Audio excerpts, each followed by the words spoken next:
वक्रतुण्ड महाकाय सूर्यकोटि समप्रभा निर्विघ्नं कुरु मे देव सर्वकार्येषु सर्वदा।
फालना उनसे भी अनुरोध कर रहा हूं कि मंच के ऊपर पधारें।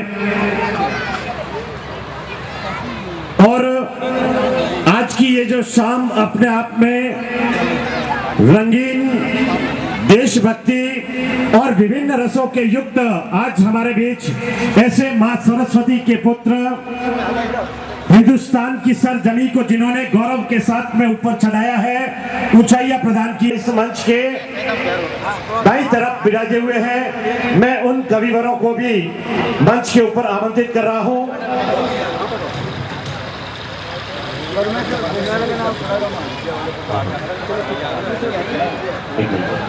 मैं तमाम हमारे कविवर सर्वप्रथम आवाज दे रहा हूं। आदरणीय गोविंद जी राठी मंच के ऊपर पधारे। आदरणीय श्रीमान राजकुमार जी बादल मंच के ऊपर पधारे। आदरणीय श्रीमान आदरणीय दीपिका जी माही मंच के ऊपर पधारे।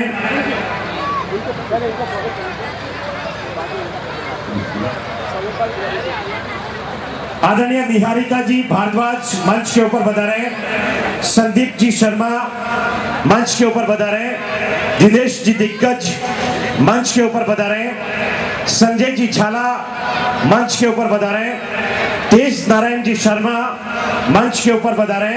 डॉक्टर मंच के तमाम कार्यकर्ताओं का मैं चाहूंगा एक बार जोरदार तालियां बजा करके हम इनका खूब खूब अनुमोदन और स्वागत करें, क्योंकि इनकी वजह से ही आज हम और आप और ऐसी हस्तियों का दर्शन, ऐसी हस्तियों का आगमन, ऐसी हस्तियों को सुनने का हम सभी को मौका मिल रहा है। मैं सांस्कृतिक चेतना मंच के तीनों ही पदाधिकारीगण, आदरणीय धर्मेंद्र जी जैन, आदरणीय हैदर साहब और हिमांशु जी पलोड़, मैं चाहूंगा जोरदार के अंदर मां सरस्वती की आराधना, उनके साधना के साथ में आज के इस भव्यतम कार्यक्रम का आगाज करें। इसी मंगल भावना के साथ में मां सरस्वती की दीप प्रज्वलन की प्रक्रिया तमाम सरस्वती मां के पुत्रों के द्वारा और हमारे इस जन प्रतिनिधियों की श्रृंखला के अंदर माननीय भागीलाल जी गरासिया, माननीय खुशवीर सिंह जी और हमारे भामाशाह रत्न, मारवाड़ रत्न की उपाधि से और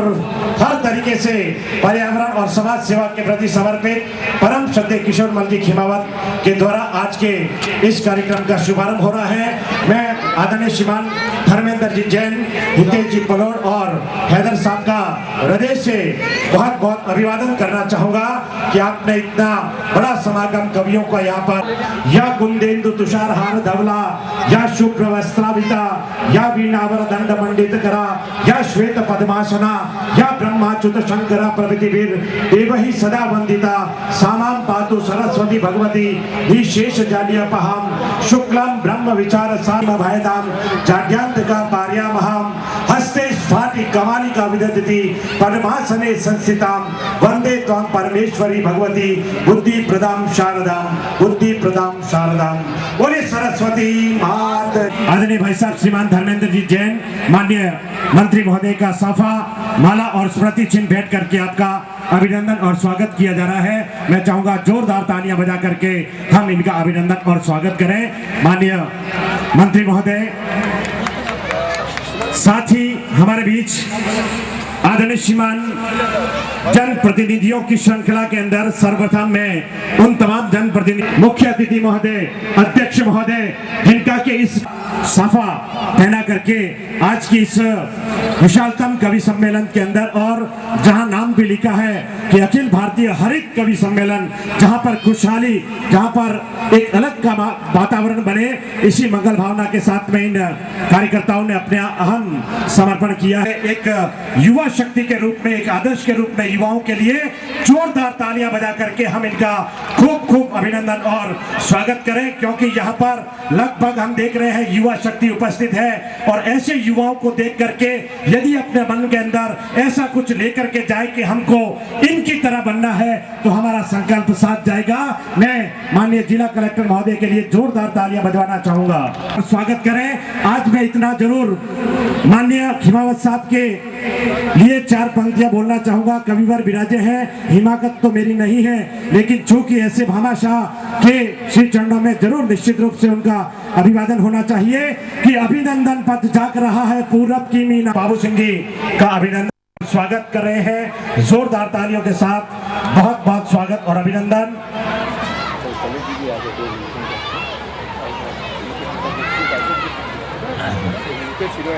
माननीय और हमारे इस कार्यक्रम से जिनका सीधा जुड़ाव, और हमारी रानी नगर पालिका की अध्यक्ष साहिबा आदरणीय मनीषा जी जैन, जिन्होंने बहुत कम समय के अंदर विकास की था।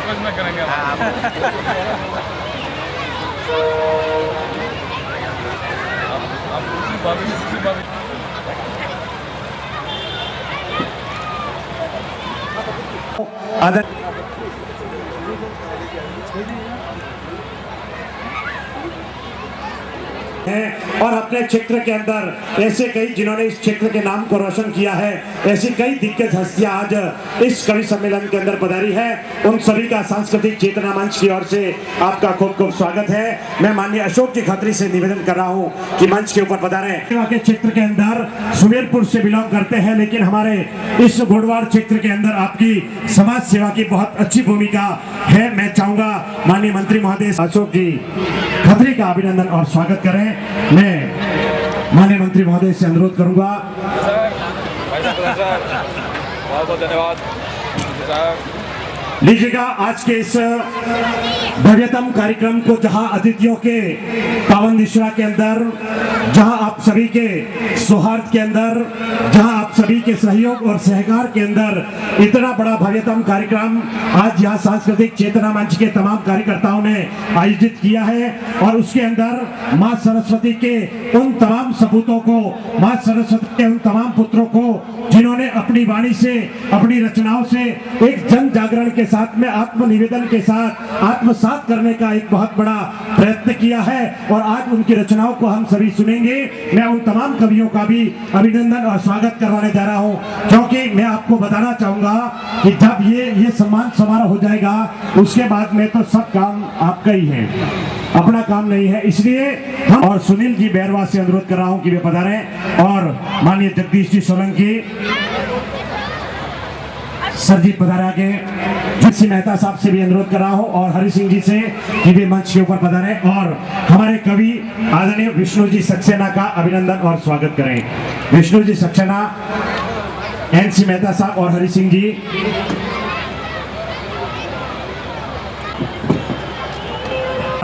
आपका अभिनंदन करवाने जा रहा हूं।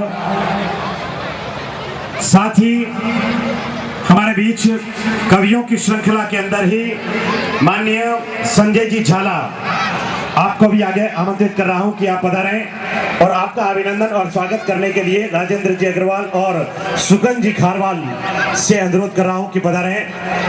राजेंद्र जी अग्रवाल और सुकन जी खारवाल से अनुरोध कर रहा हूं कि आगे पधारें और आपका माला और स्मृति चिन्ह भेंट करके इस बड़े कवि सम्मेलन के साथ में संजोया है, उनका अभिनंदन और स्वागत। माननीय दिनेश जी धोखा से निवेदन कर रहा हूं कि पधारें और माननीय दिनेश जी दिग्गज शर्मा जी, माननीय संदीप जी शर्मा को भी आमंत्रित कर रहा हूं और मैं दिनेश जी, विनोद जी जैन और मीठालाल जी, कविवरों की श्रृंखला के अंदर ही गौतम जी, गोविंद जी राठी, आपका अभिनंदन। भोमाराम जी मालवीय और रघु जी गौतम, राज हसन जी, हितेश जी गुप्ता, ये सभी यहाँ मंच के आसपास में रहे। माननीय गोविंद जी राठी को आमंत्रित मोहम्मद जी शाफा राजावत और राज हसन जी से निवेदन कर रहा हूं कि पधारें।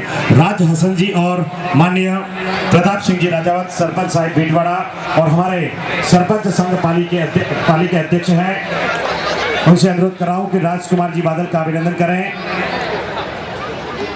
कवियों की श्रृंखला के अंदर ही माननीय अशोक जी चारण का भी अभिनंदन करने के लिए मैं हितेश जी गुप्ता से अनुरोध कर रहा हूं कि पधारें। हितेश जी गुप्ता, हितेश जी भाई साहब,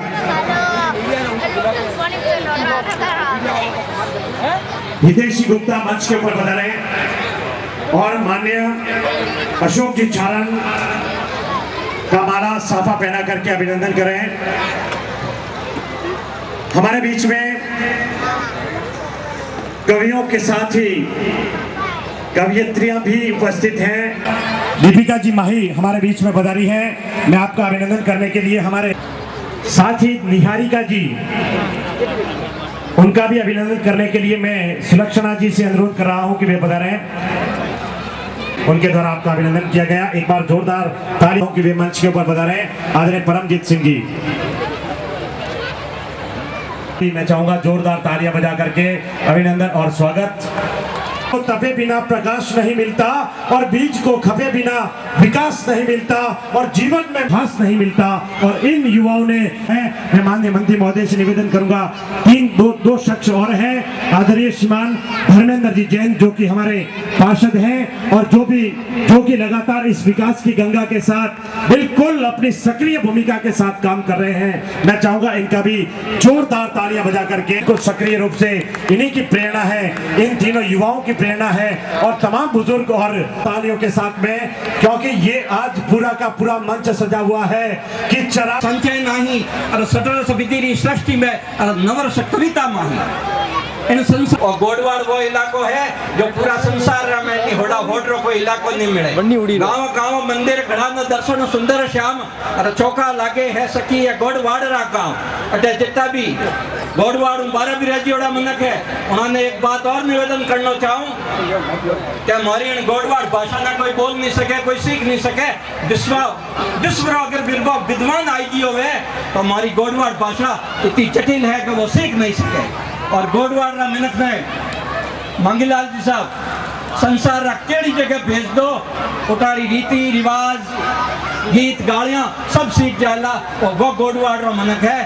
तो इन कवि जनरो मोड़ गोडवाड़ री धरती है बात है। हार्दिक स्वागत करो, अभिनंदन करो और मारो जो छोटा उन्होंने शुभ आशीष दे दी। धन्यवाद। ये भी हमारे इस क्षेत्र के साहित्यकार हैं, कवि हैं, माननीय रतन सिंह जी पुनारिया, उनका अभिनंदन। एक हमारे पढ़ के सुना जाए। ये सांस्कृतिक चेतना मंच की ओर से माननीय किशोर जी खिमावत को ये प्रशस्ति पत्र, अभिनंदन पत्र प्रदान किया।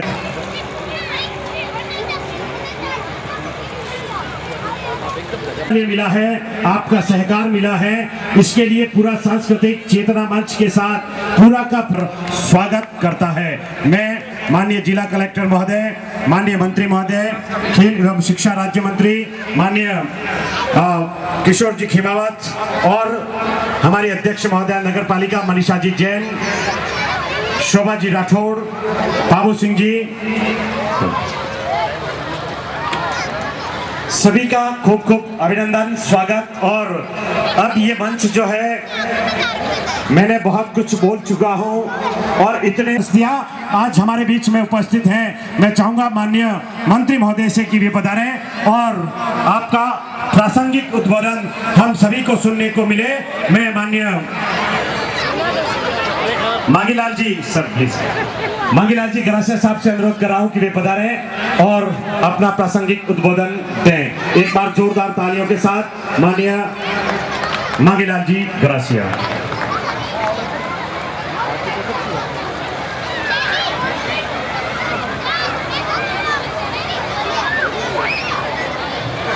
रानी की वंदे जनप्रतिनिधिगण, प्रधान जी, प्रोफेसर माननीय किशोर जी खिमावत साहब, कलेक्टर साहब, तमाम हमारे बीच में विराज रहे सभी विभिन्न एरिया से आए हुए मेरे जनप्रतिनिधिगण, और आज धन्यवाद दूंगा हमारे उन सब साथियों का जो एक सुंदर अवसर यहाँ पर कवि कलाकार के रूप में यहाँ पर कर रहे हैं। मैं पुनः हृदय कर्तव्यता से बहुत बहुत शुभकामना अर्पित करते हुए आप और हम सबको कवियों को सुनना है। कवियों के अपनी रचनात्मक शैली में आप और हमारे सामने संयोजक के रूप में और जिनके की नाम के चर्चे आज यहाँ नहीं पूरे भारतवर्ष के अंदर हो रहे हैं, माननीय शैलेश जी लोढ़ा जो कि आज के कार्यक्रम के संयोजक हैं। मैं चाहूंगा जोरदार तालियां बजा करके उनका हम खूब खूब अभिनंदन और स्वागत करें, क्योंकि आपका जो सीरियल है मेरे ख्याल से बच्चे से लगा करके एक बुजुर्ग तक भी आपके सीरियल को देखता है। तारक मेहता का उल्टा चश्मा, मैं चाहूंगा आप सभी अपने स्थान पर विराजे। इनकी पूरी टीम इनके साथ में है। यदि आप बैठेंगे नहीं तो मेरे ख्याल से देखना आपको दुर्लभ हो जाएगा। मैं सभी माताओं से और सभी युवा साथियों से अनुरोध करूंगा अपने स्थान पर विराज जाए। और माननीय शैलेश जी लोढ़ा जो हमने यहाँ पर नाम दिया और वही संकल्प लेकर के पूरे भारतवर्ष के अंदर विभिन्न सीरियलों के माध्यम से और अपनी कविता और रचनाओं के माध्यम से मैं परम श्रद्धेय पीर मोहम्मद जी से अनुरोध करूंगा कि वे पधारें। हमारे माननीय प्रदीप जी हिंगड़ जिन्होंने कि इस कार्यक्रम के अंदर अपनी सक्रिय भूमिका निभाई, ऐसे माननीय प्रदीप जी हिंगड़ से भी अनुरोध कर रहा हूं कि वे पधारें और शैलेश जी लोढ़ा का अभिनंदन और स्वागत जोरदार तालियों के साथ में, क्योंकि कोई चलता है पद चिन्हों पर, पद चिन्ह कोई पूजा जाता है। एक बार जोरदार तालियों के साथ में ऐसे सभी मार्गदर्शकों का कहे, ऐसे सभी युवाओं का कहे, ऐसे सभी बुजुर्गों का कहे जिन्होंने समय समय पर राष्ट्र चेतना को जगाने का एक बहुत बड़ा प्रयास किया है। उसी श्रृंखला के अंदर आज के इस सांस्कृतिक चेतना मंच की ओर से आयता का उल्टा चश्मा के प्रमुख संयोजक के रूप में माननीय शैलेश जी लोढ़ा का तमाम उद्योगपतियों के द्वारा मैं आपका हृदय से आभार अभिव्यक्त करते हुए अभिनंदन करता हूं। और मैं अब बिना किसी औपचारिकता के हमारे भाई श्री विनय जी बुढ़ेल भी हमारे बीच में है। आपका भी बहुत अच्छा एक वजूद है। हाँ, मैं 2 मिनट का समय लूंगा माननीय हैदर साहब से और धर्मेंद्र जी से निवेदन करूंगा हमें सहयोग। यस सर, हाँ सर, हाँ सर, हाँ बराबर सर। माननीय हाजी पीर मोहम्मद जी मकरांडे, आपका भी अभिनंदन यहाँ पर इस सांस्कृतिक चेतना मंच के और तमाम हमारे मारवाड़ के महानुभावों के द्वारा एक बार जोरदार तालियां बजा करके इनका हम खूब खूब अभिनंदन स्वागत सर। हाँ। और पीजिएगा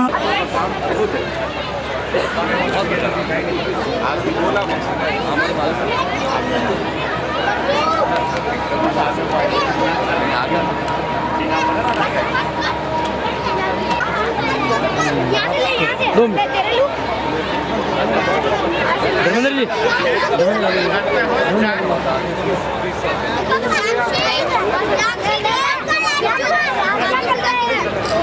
कार्यक्रम पहले कभी चालू करें आदमी मिलाएगा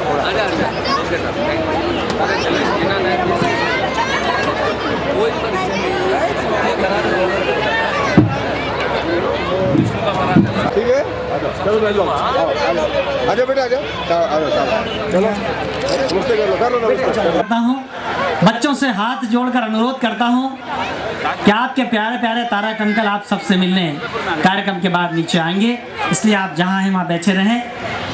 सांस्कृतिक चेतना मंच रानी की ओर से आयोजित इस विशाल कार्य समारोह में आपने जो मौका दिया हम सब माँ सरस्वती के पुत्रों को, उसका मैं धन्यवाद प्रेषित करता हूँ।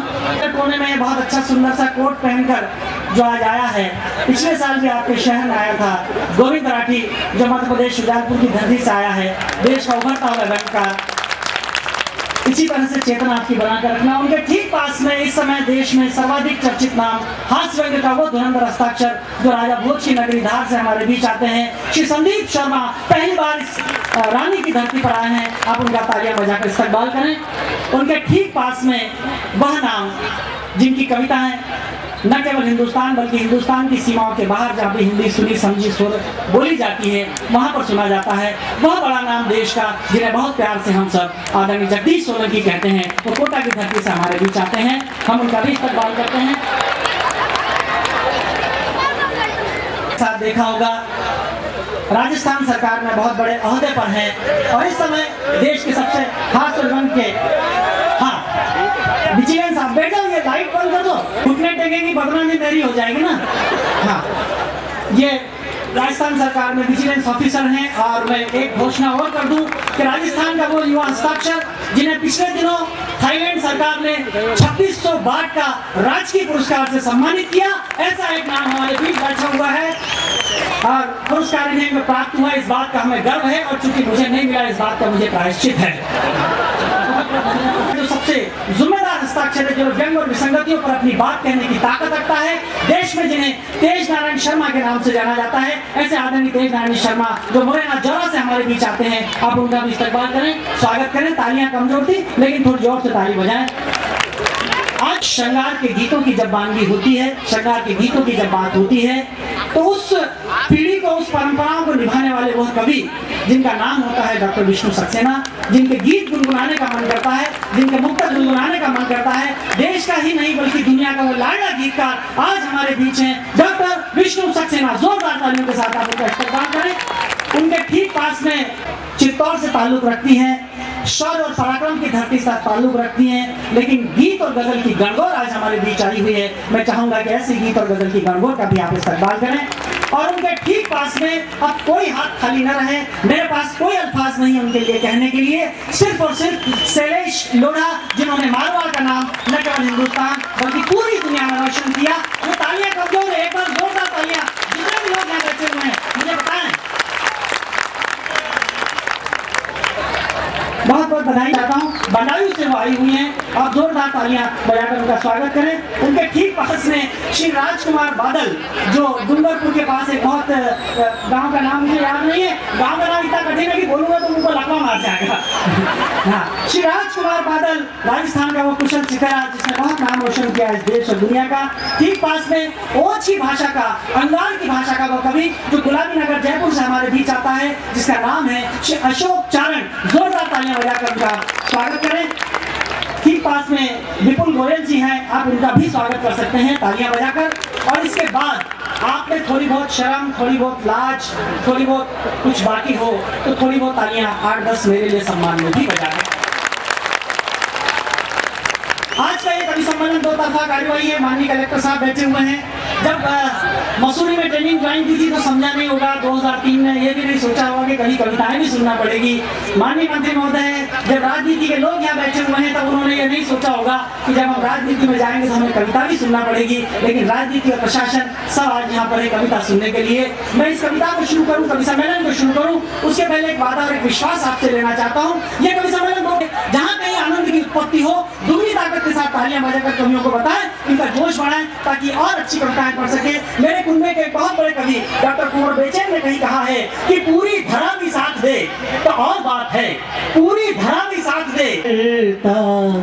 वंदना हे सरस्वती माँ तुम्हारी, प्रथम करता वंदना काव्य ज्ञान प्रदान कर दो। आज करता प्रार्थना प्रार्थना हूँ हे सरस्वती माँ तुम्हारी। कुछ शब्दों का हृदय में दो मुझे वरदानी। कुछ शब्दों का हृदय में दो मुझे वरदानी। गीत हो निर्माण तेरे, गीत हो निर्माण तेरे। आज करता याचना हे सरस्वती माँ तुम्हारी। प्रथम करता वंदना काव्य ज्ञान प्रदान कर दो। आज करता प्रार्थना हे सरस्वती। मंच पर विराजित अग्रज कविगणों को प्रणाम करता हूँ।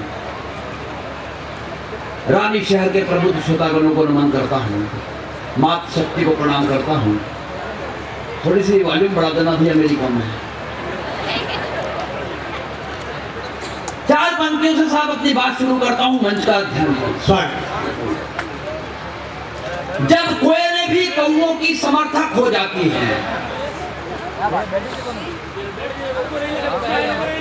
कौओं की समर्थक हो जाती हैं, तब सारी राग रागनियां भी निरर्थक हो जाती हैं।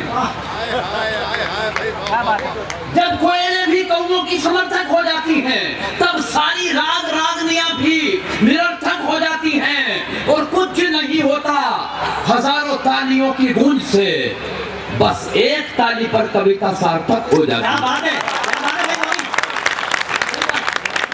कविता के नाम पे साहब आपकी एक ताली भी मुझ तक पहुंची तो मैं समझूंगा मेरा यहाँ दोबारा आना सफल हो गया। दोबारा आपकी सेवा में हाजिर हुआ हूँ। शेख हैदर साहब का आदेश था आपको आना है। हिमांशु भाई और धर्मेंद्र जी ने बोल दिया फोन करके कि आना है, आ गया।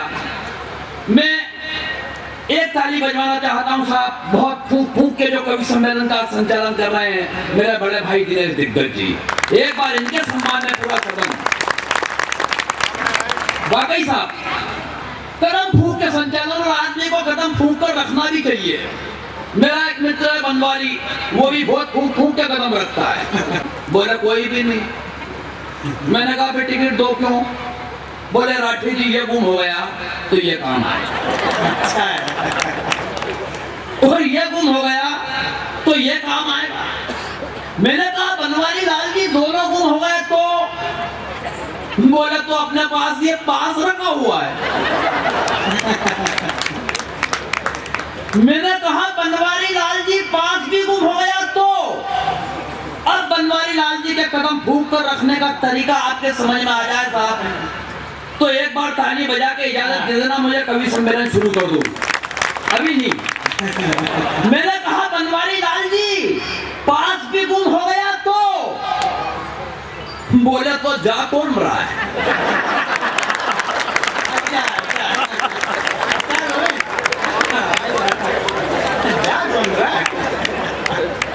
ये कदम फूंक के रखने की बात, इंटेलिजेंसी की बात हमारे भोपाल के सैन फ्रांसिस्को स्कूल में एक मास्टर ने बच्चों को समझाया। बेटा हम जो एक बार सांस लेके छोड़ते हैं इतनी देर में चीन में एक बच्चा पैदा हो जाता है। एक बच्चा बेंच पे खड़ा हुआ और जोर जोर से सांस लेके छोड़ने लगा। मास्टर घबराया। मास्टर ने कहा तुम्हें क्या करना है?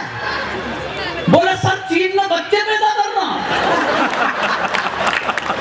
इतने इंटेलिजेंट बच्चे हो गए आखिर। हमें तो साहब अभी आज अजमेर से अजमेर आए, अजमेर से यहाँ आना था हमें रानी। इंटेलिजेंसी के हाथ तो मैंने टैक्सी ड्राइवर में देख लिया। जैसे ही रेलवे स्टेशन से बाहर निकले एक अंग्रेज और एक टैक्सी ड्राइवर आपस में भिड़े हुए। अंग्रेज ने टैक्सी ड्राइवर से अंग्रेजी में पूछा do you know English? Taxi driver के अंग्रेजी भाषा समझ में नहीं आई साहब, उसने दोनों कंधे झटकार दिए। अब की बार अंग्रेज ने दूसरी भाषा का इस्तेमाल किया। उसने फ्रांसीसी में पूछा यू विल लेव फ्रांसिस्को? दूसरी भाषा भी टैक्सी ड्राइवर के समझ में नहीं आई साहब, उसने फिर दोनों कंधे झटकार दिए। अब की बार अंग्रेज चाइनीज पे आ गया। उसने चाइनीज में पूछा, यू विल झांग झियांग झिंग झिंगारिया। नदारत उत्तर ने किया, मगर अंग्रेज की भाषा टैक्सी ड्राइवर के समझ में नहीं है साहब। इस बार उस अंग्रेज ने अपने दोनों कंधे झटकाए और वहां से निकल लिया। ये सारा किस्सा दूसरा टैक्सी ड्राइवर देख रहा था। वो उस टैक्सी ड्राइवर से आके बोला, यार अपनी भी जिंदगी बेकार है, अपने को भी 2 4 5 भाषाओं का ज्ञान होना चाहिए। वो पहला टैक्सी ड्राइवर बोला, यार इससे फायदा? बोले भाषाएं जीवन में काम आती है। बोले बेवकूफ, उस अंग्रेज को 5 भाषा याद थी, एक भी काम है क्या? ये इंटेलिजेंस है। और हमारे भाई साहब देश के तो पागल भी बड़े इंटेलिजेंट होते हैं। पागल खाने के डॉक्टर ने पागल से पूछा कि मैं क्या कर रहा है? बोले डॉक्टर साहब पत्र लिख रहा हूं। बोले किसको? बोले खुद को। बोले क्या लिखा है? अब की बार जो पागल ने जवाब दिया, साहब पागल के सम्मान में बजाना। पागल खाने के डॉक्टर ने पागल से पूछा कि मैं क्या कर रहा है? बोले डॉक्टर साहब पत्र लिख रहा हूं। बोले किसको? बोले खुद को। बोले क्या लिखा है? बोले डॉक्टर साहब पत्र मेरे को भी कहाँ मिला है? अरे भैया वाह यार, ये इंटेलिजेंसी है। लेकिन साहब मैं उनका कवि हूँ। जिस काम के लिए मुझे शेख हैदर साहब ने खड़ा किया है उसको अंजाम देने की कोशिश करता हूँ। हमारे एक मंत्री जी शमशान घाट के उद्घाटन के लिए पधारे। अब यहां तक पहुंचना, शमशान घाट के उद्घाटन के लिए पधारे। उद्घाटन की पहली रस्म पूरी कराई गई। एक जलते हुए मुर्दे को बुझाकर मंत्री जी के हाथ से अग्नि दिलाई गई।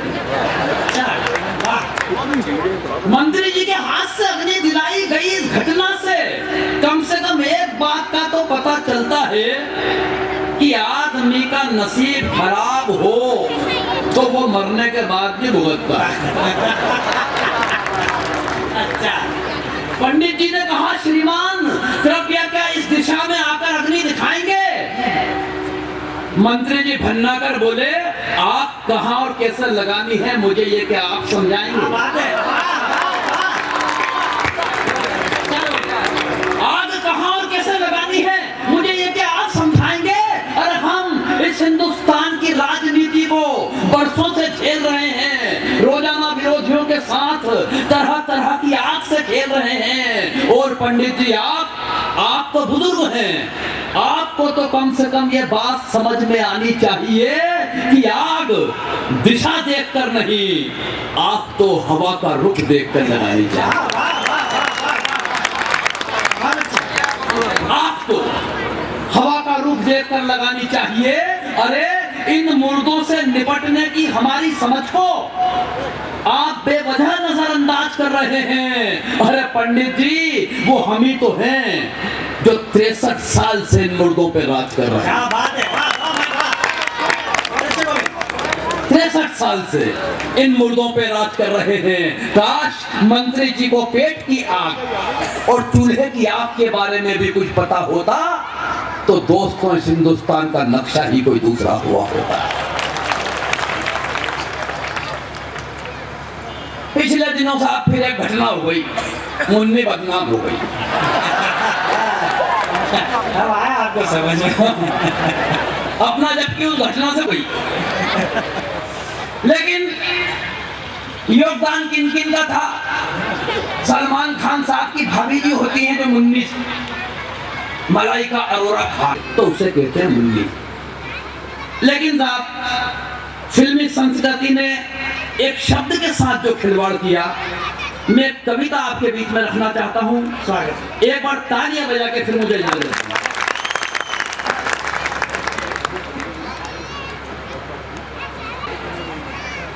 जब वो अपनी छोटी सी बिटिया को प्यार से मुन्नी कहता है, मगर तब इतने प्यारे शब्द की इज्जत चौराहे पर सरेआम नीलाम हो जाती है जब एक नाचने गाने वाली के 4 ठुमकों पर मुन्नी बदनाम हो जाती है। मगर तब इतने प्यारे शब्द की इज्जत चौराहे पर एक नाचने गाने वाली के 4 ठुमकों पर मुन्नी बदनाम हो जाती है। अरे इन 4 ठुमकों पर फुदकने वाली मलाइका अरोरा खान, काश तूने भी दिया होता इस ओर थोड़ा ध्यान कि तेरे माँ बाप भी तुझे बचपन में प्यार से कहते थे मुन्नी, फिर कैसे फिसल गया सर से आंचल, सरक गई सीने से चुन्नी।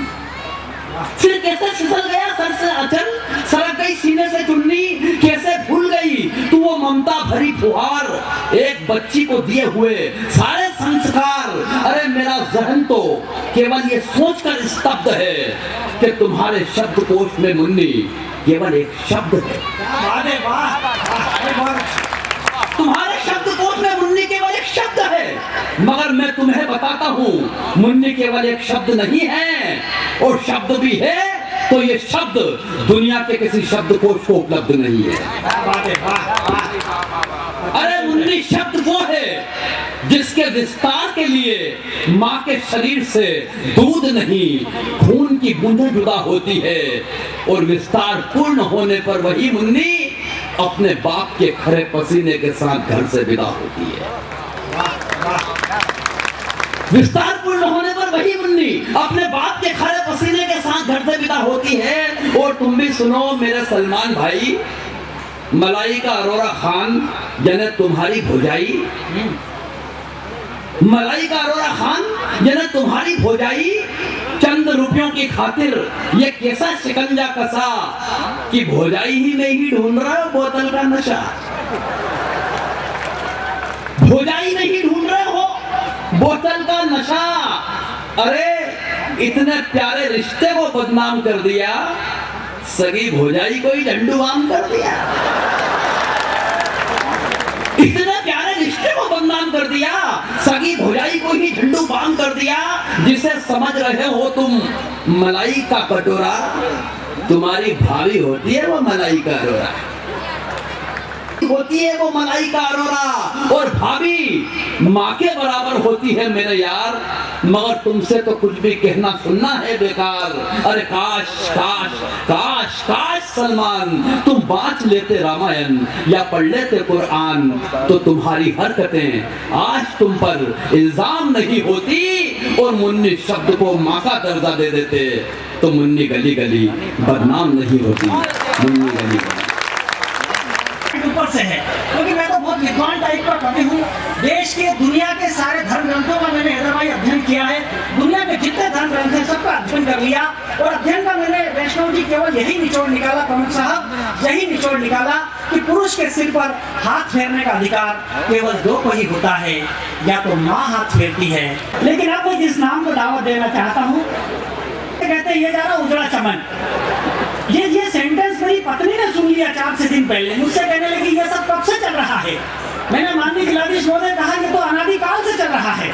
बोले ऐसा कैसे चल रहा है, कल से आप मत जाना सब्जी लेने, मैं जाऊंगी। दूसरे दिन वो निकली कार लेके सब्जी लेने के लिए, लड़के वहीं खड़े थे कॉलेज के बाहर। मेरी पत्नी को देखते से ही बोले अरे यार आज उजड़ा चमन नहीं जा रहा, उजड़े चमन की बाहर जा रही है। स्थिति बड़ी खराब है। लेकिन अब मैं जिस कवि को बुलाना चाहता हूँ वो इस राजस्थान की माटी का कवि है, बहुत छोटी गोयल को बुलाना चाहता हूँ। वो स्टैंड अप कॉमेडी वो बोल रहे हैं कि वो करेंगे। बहुत न्यूनतम समय मेरे पास है आपके लिए। IIT से ताल्लुक रखते हैं, तकनीकी विज्ञान के विद्यार्थी अगर प्रशासन में जाते हैं या शासन में जाते हैं या कला के क्षेत्र में जाते हैं तो उनकी अपनी खूबी होती है। आइए एक बार हम विपुल जी के लिए ताली बजाएं। और विपुल जी आपके लिए न्यूनतम समय भी हमारे पास आइए। लोगों की बात बताता हूँ, मैं खुद मारवाड़ी हूँ, तो बट ऑब्वियस है कि मारवाड़ी लोग काफ़ी कंजूस होते हैं। जैसे जब बॉम्बे में मैं बोरीवली से अंधेरी टैक्सी में जाता हूँ तो मैं टैक्सी का किराया 100 रुपये होता है, तो मैं टैक्सी वाले को 50 रुपये देता हूँ। वो बोलता है साहब 50 ही क्यों? तो बोलता है सर भैया आप भी तो टैक्सी में साथ आए हो, फिर भाड़ा डिवाइड बाई 2 होगा, 50 आपका 50 मेरा। इसलिए मैं पेरेंट्स की बात करता हूँ कि हर जो पापा होते हैं, एक पापा का फेवरेट टॉपिक होता है कि वो अपने बच्चों को अपनी सक्सेस स्टोरी सुनाते हैं, तो उन्होंने लाइफ में कब स्ट्रगल किया, कैसे किया, क्यों किया। और जब ये स्टोरी सुना रहे होते हैं तो बीच में थोड़ी बहुत फेक भी देते हैं, फिर उनको भी पता है अपना ही बच्चा है क्या तो ऑब्जेक्ट करेगा। तो इसी तरह एक बाप अपनी कहानी सुना रहा है बच्चे को सक्सेस स्टोरी, और बीच बीच में फेक भी रहा है। अच्छा बेटा, पापा जब गांव से निकले थे तो सीने में जुनून और जेब में 10 रुपये लेके निकले थे।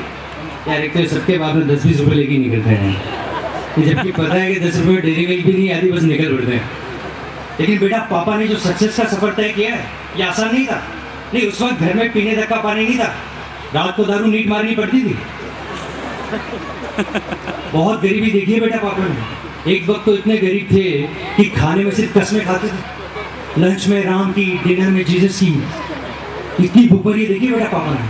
लेकिन इसके बावजूद पापा ने कभी किसी आगे हाथ नहीं कराया, सीधा पाप पकड़ के गिड़गिड़ाने लगते थे। अच्छा पापा, वो मम्मी बता रही थी कि आप हिंदी मीडियम स्कूल से थे तो आपको कॉलेज में काफ़ी इंफीरियरिटी कॉम्प्लेक्स होता था। बेटा बिल्कुल होता था, लेकिन बेटा पापा लाइफ में ना एक फाइटिंग स्पिरिट रखते थे।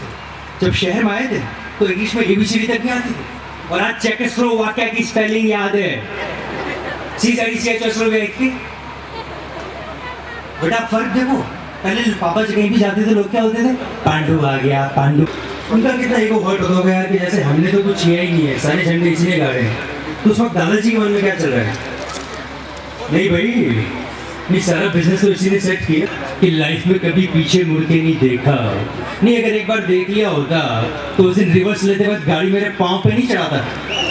तमीज। अच्छा, और मैं आपको मूवीज़ की बात करूँगा कि जो बॉलीवुड फिल्में होती है उनका कितना प्रभाव पड़ता है लोगों पे। कैरेक्टर आर्टिस्ट थे जिन्होंने विद्या बालन और मुन्ना भाई की सेटिंग कराई थी।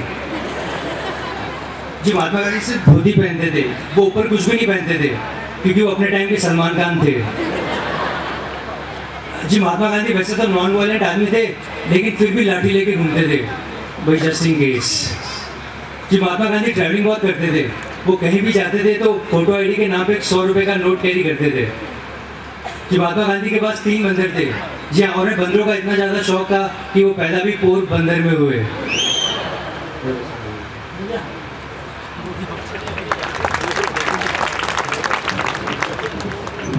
ताली बजाओ। धन्यवाद। हाँ, 3 बंदर वो थे, चौथा यहाँ रह गया। हाँ, इसको कहते हैं स्टैंड अप कॉमेडी। लीजिए साहब, मैं जिन्हें आवाज़ देना चाहता हूँ वो इसी राजस्थान की धरती से ताल्लुक़ रखते हैं। देवली एक बहुत छोटी सी जगह है, उसके बाद एक बहुत छोटा सा गांव है।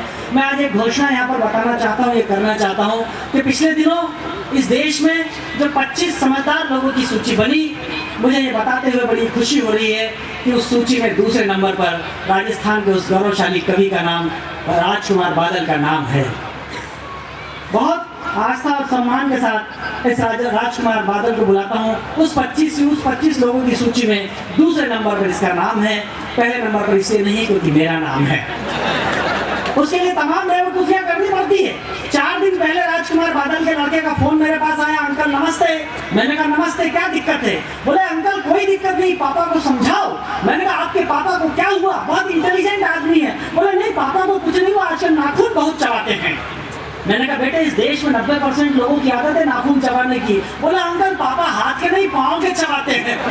मैंने कहा हाउ इज इट पॉसिबल यार, पाँव के कैसे चबाते? बोले खुद के पाँव के थोड़ी, मम्मी के पाँव के चबाते हैं। ऐसा इंटेलिजेंट शार्प किस्म का कवि जिसका नाम होता है राजकुमार बादल, आपको जी भर कर हंसाएगा। आप पेट भर कर तालियां बजाकर एक बार उसका इस्तेमाल करें।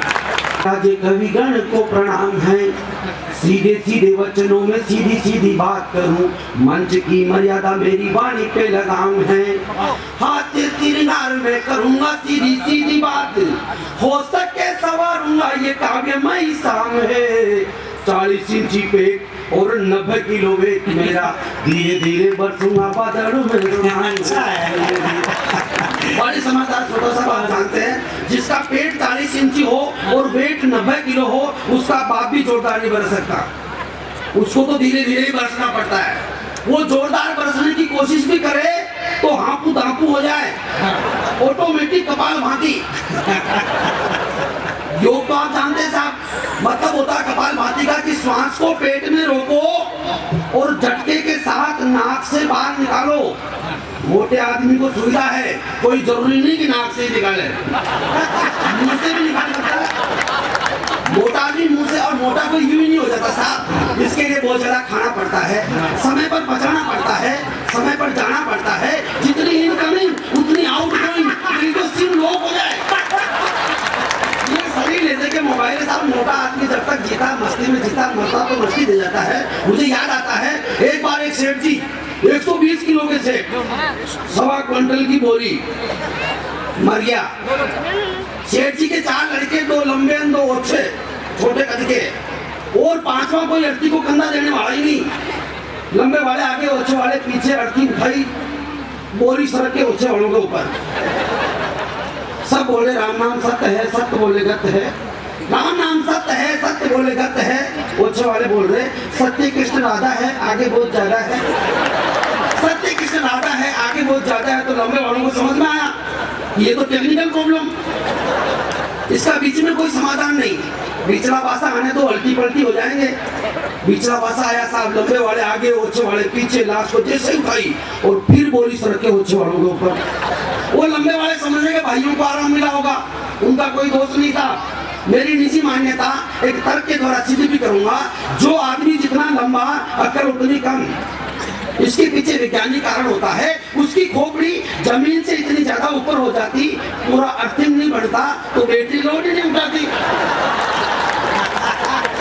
तो लंबे वाले बोल रहे राम नाम सत्य है, सत्य बोले गत है। राम नाम सत्य है, सत्य बोले गत है। ओछे वाले बोल रहे राम नाम सत्य है, वो की वही गत है। राम नाम सत्य है। आदमी की गत पलटने वाली नहीं साहब। ये बात मित्रों में इसलिए भी कह रहा था, जब मैं कुंवारा था तो मेरी प्यार प्रेम में बहुत ज्यादा आस्था थी। जैसे ही शादी हुई और मेरी वो आस्था लुप्त हो गई साहब। लुगाई ऐसी मिली, नो दोबा को पाव। क्या बताऊं साहब, राजस्थान का रहने वाला ऐसा गोलगट्टा आदमी, मूछे रखे तो अच्छा लगता ना, मैं भी रखता था। मैं इतनी बड़ी बड़ी मूछ रखता, लोग देखते तो चक्कर में पड़ जाते कि ये मूछ है कि पूंछ है, और पूंछ है तो इस लोकेशन में कैसे, ये तो साउथ का आइटम है, नॉर्थ में कैसे। सबको अच्छा लगता, सबको बढ़िया लगता, बड़ा कबूल जवान लगता मैं, लेकिन मेरी लुगाई को अच्छा नहीं लगता। वो कहती जी कटाओ, मैंने कहा नहीं कटाओ, ये हमारा आइडेंटिटी कार्ड होता है।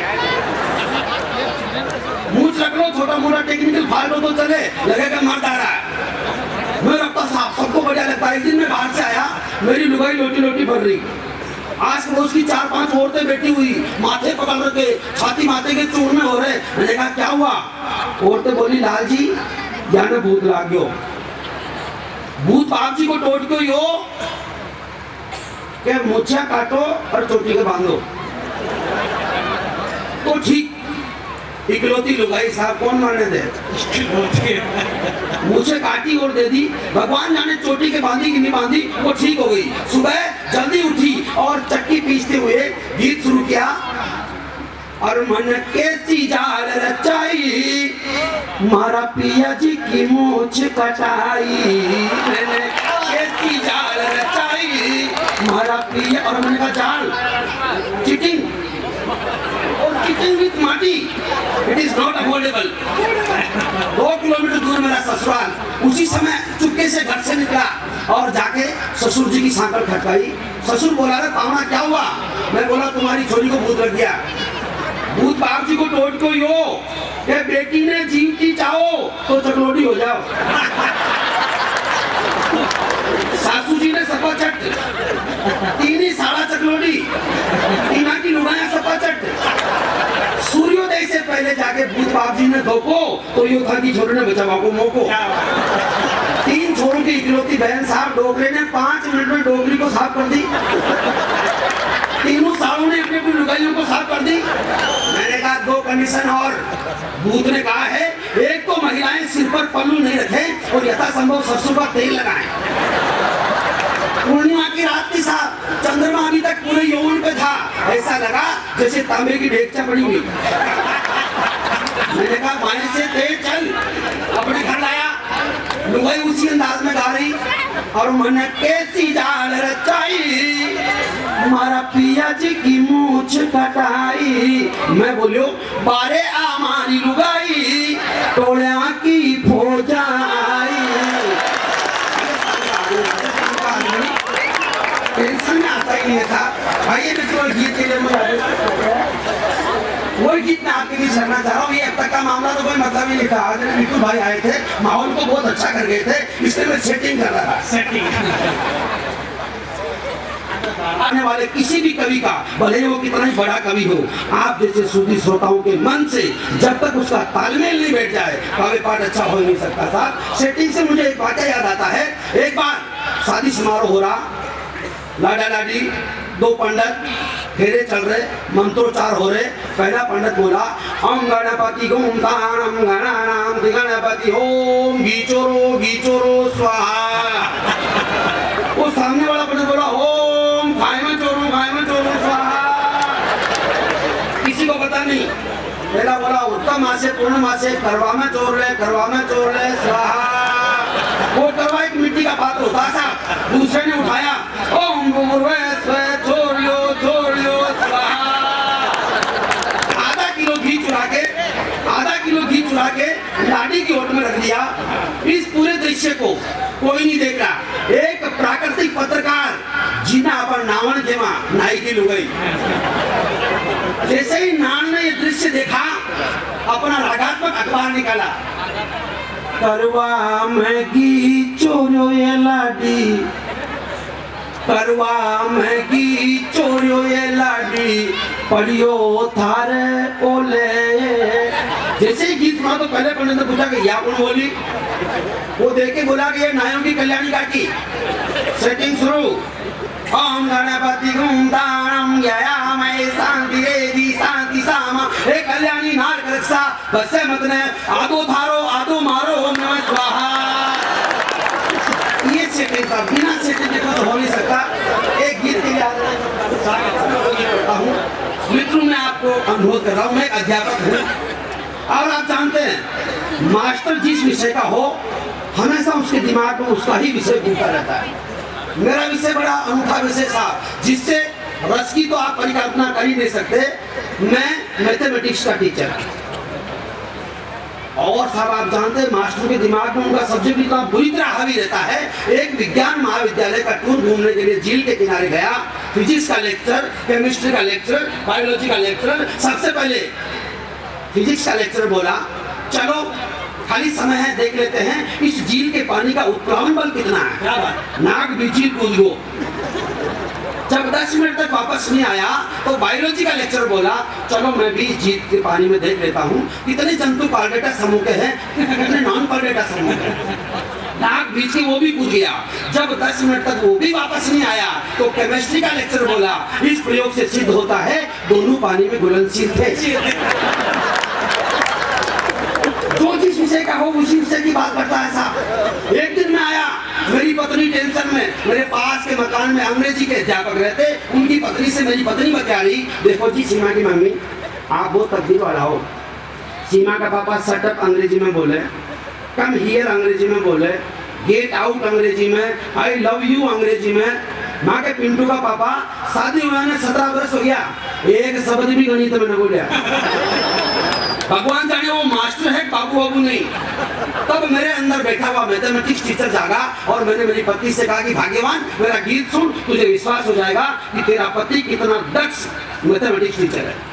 गीत पढ़ता हूँ साहब, राजस्थानी का माधुर्य आपके दिलों में खोले मुझे एहसास कराए। मैं गीत पढ़ता हूँ। मैंने मेरी पत्नी से कहा और मारी गुणन खंड सीनाल काल जो मत बाल, मारी गुणन खंड सीनाल काल जो मत बाल, तन समझाऊं 100 बार काल जो मत बाल। अरे ज्योमेट्री तू बनी, ज्योमेट्री बॉक्स हम जैसे तू बनी, छोरा चंदा परकार काल जो मत बाल, हमारे गुणन खंड सीनार काल जो मत बाल। 10 सी आँख्या थारी, 10 सी आँख्या थारी, न्यून कोण सा कान, त्रिभुज जेड़ो नाक नाक की, नखन त्रिज्या जान काल जो मत बाल, हमारी गुणन खंड सीनार काल जो मत बाल। दांतों को देखो जैसा लगे से 3/4, ऊपर के छोटे निकले लंबे, वक्र रेखा सी पलका और सरल भिन्न सा दांत, और मजला कोष्टक सा होठों पर, मजला कोष्टक सा होठों पर, टप टप टप करी लाल काल जो मत बाल, हमारी खंड सीनार काल जो मत बाल रेखा खंड सरीखी टांगा बेलन जेड़ा हाथ समसट बुझ सामुंडा पर थारे माक्या की बरात काल जो मत बाल मारी दोनन खंड सीनार आयत जेड़ी पूरी काया आमने सामने की बुझाए बराबर आयत जेड़ी पूरी काया जाने न हानि लाभ। आप जानते साहब लघुतम समापवर्तक तक महतम लंबा होता शॉर्ट में लैसे पे और मैसे पे लिखा जाता है। आयत जेड़ी पूरी काया जाने न हानि लाभ और तू लैसे पे मुंह में से पे चुप रे गन गनाब काल जो मत बाल मारी गुणन खंड सीनार। आखिर बंद करता हूँ थारा मारा गुणासु थारा मारा गुणासु फूटो मारो भाग और आरोही अवरोही हो गयो मुंडे आगिया जाग काल जो